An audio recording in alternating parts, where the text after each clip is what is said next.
say this without hurting anybody's feelings, but it just does. I just don't give what y'all say that much merit. You know, it just doesn't. You know, I'm not going to put a Jim Mora on you and say the famous, you know, you think you know, but you just don't know and you never will. Although it's a great line. I'm not saying that. I'm just saying I'm not saying that. I'll say it at some point before I stop playing.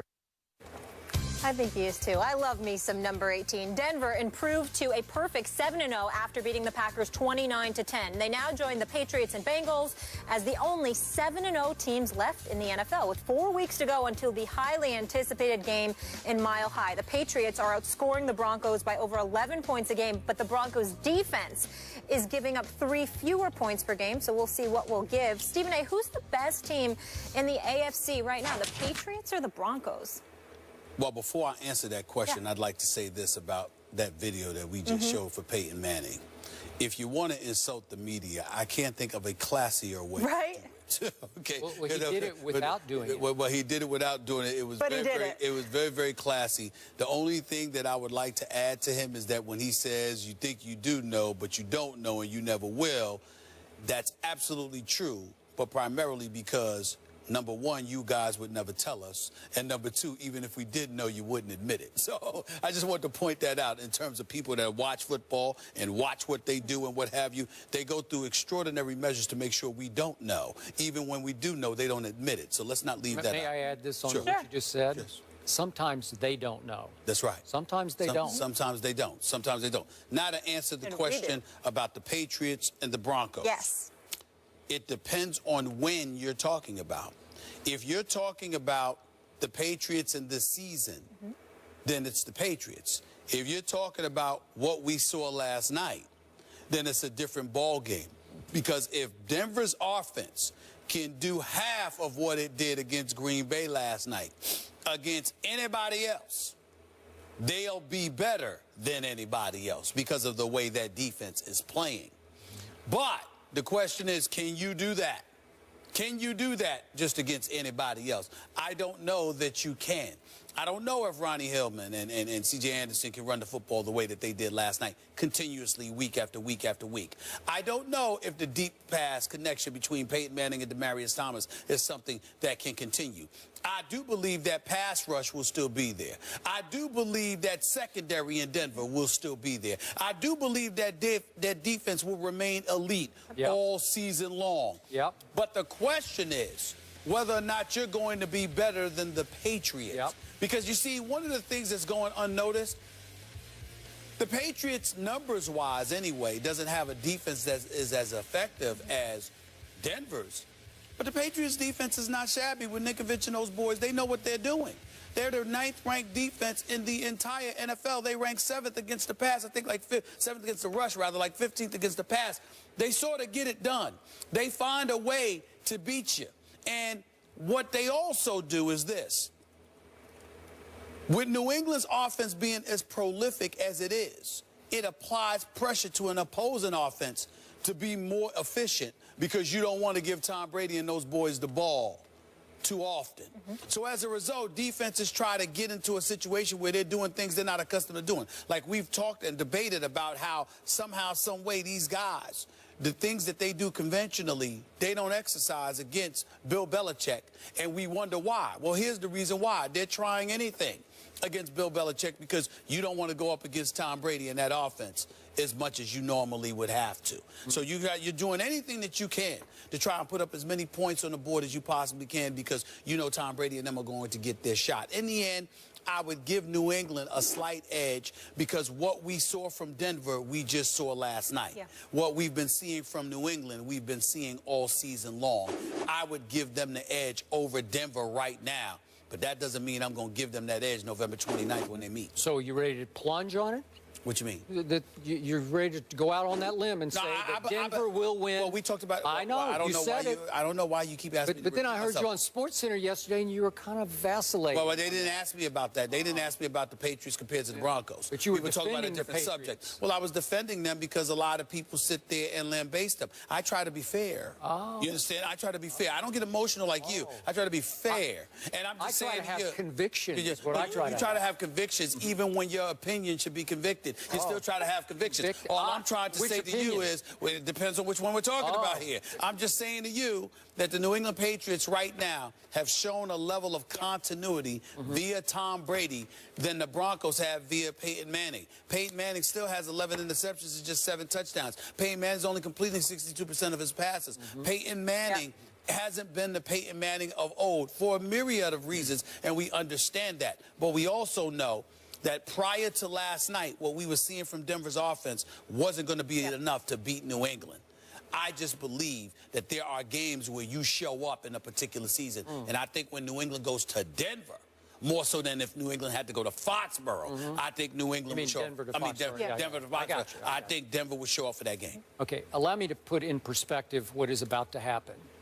Last night, we saw Green Bay's offensive line have a lot of trouble. Yes. They gave Aaron a little time here and there, but a lot of times they just caved on both sides. But I'm here to tell you that Green Bay's offensive line is 20 times more experienced than New England's offensive line is. That makeshift, inexperienced with the rookie free agent center for New England. Green Bay's offensive line, I would give a much higher grade overall than New England's. I think Green Bay's defense is, despite what you saw last night, it's still a little better than New England's defense. I think it is. Now, again, they lost a couple of corners last night. They lost a little depth at corner. Sam Shields out. So I get that. But my point is, just on paper, they came into the game allowing the fewest points in the NFL. Yep. And yet, I'm ready to plunge. November 29th, that's a Sunday night, if memory serves, at Mile High. I say that Tom Brady will beat the Denver Broncos because Tom Brady, I'm here to tell you again, is playing at the highest level any quarterback in the history of this game has ever played at, starting with last year's Super Bowl all the way through last Thursday night's Miami devastation. Tom Brady, as I keep pointing out, is on a mission to deflate every opponent, to get even with Roger Goodell by getting even with the National Football League. He is trying to flatten every opponent, to devastate, annihilate, to leave them on the canvas groping for a clue of how to get back up off the canvas. And we saw what he did to Buffalo at Buffalo early. Yeah. They still haven't quite gotten back up off the canvas. We saw what he did to the Jets 2 weeks ago, right? And what did the Jets do at the Raiders? We're going to talk about it here in just a little bit. They just couldn't get up off the canvas yet because Brady annihilated their psyches because they couldn't stop him. Both those teams thought they had a really good defense going into the Brady game, and then they're saying, we're not all that because he exposed us and picked us to pieces. And I'm not saying he will pick Denver's defense to pieces, not in a place that Tom Brady has not played all that well, except for one game against Tim Tebow when Psycho Tom came out and they destroyed Tim Tebow's Broncos. Remember that one? That wasn't hard. Who could forget? It wasn't that hard. But all right.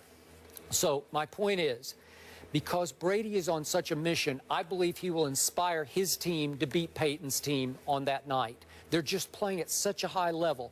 They make plays, and when he starts making plays, the defense starts responding to him. So loved what I saw last night.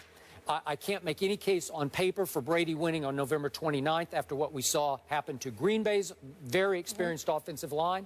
But watch what happens. I think this team is on a 16-0 mission that very well could lead to 19-0. I just think you're looking at last night at Denver, and I think that, you know, you make a case for Green Bay in their defense to elevate Denver's offense, and I'm just of the mindset, look, prior to last night's game against Denver, they played San Francisco, St. Louis, and San Diego. Now, we've seen some flashes from St. Louis because Gurley is the real deal. No question about it. And I'm a Tavon Austin fan. No question about it. So we look at it from that perspective, and we know what St. Louis's front seven is like. So it is what it is. But San Francisco, can it get any awful? I mean, listen, we don't even have time to get in the Kaepernick today. Good Lord of mercy, what's going on in San Francisco there. And, of course, the San Diego Chargers have been a huge disappointment. But this Green Bay Packers defense does rank 7th overall, but it does rank 17th against the pass. It does rank 26th against the rush. It is 23rd in yards allowed. Yeah, when you say 7th overall, you're talking about yards allowed. That's right. Not points allowed. Well, it says points allowed, not yards allowed. Okay, after last night. But before last night, they went in number 1. But I'm just looking at them, and I'm just saying to myself, I just look at Green Bay, and I'm not sold. I am sold on Denver's defense. I am sold on what that defense can do. I'm just telling you. I look at their secondary right now. I mean, it's hard to get open against these dudes. It's going to be very, very interesting to see what happens, and it's going to tell me a lot about Denver and that defense because more so, it's not even about who wins or loses the game to me. It's how I see Denver's defense look against Tom Brady. That's going to tell me a lot about how legitimate their title aspirations are because there is no question in anybody's mind that if you want to get to the Super Bowl out of the AFC, you are going to have to go through Tom Brady and the New England Patriots to get there. So that defense, to me, it's going to tell me something about what they're able to do against New England. I will give you this. This Denver defense is way, way, way better than the one that faced Russell Wilson and got annihilated in the Super Bowl 2 Super Bowls. That's right. Right? That is correct. But if they can run the ball and Peyton plays like he did last night, they might have a shot at Mile High. Well, I'm just, again... I still think that, I still think Brady has true. the edge. But that defense needs to show up against Tom Brady. Brady's 11-5 in matchups against Peyton Manning. Moving on.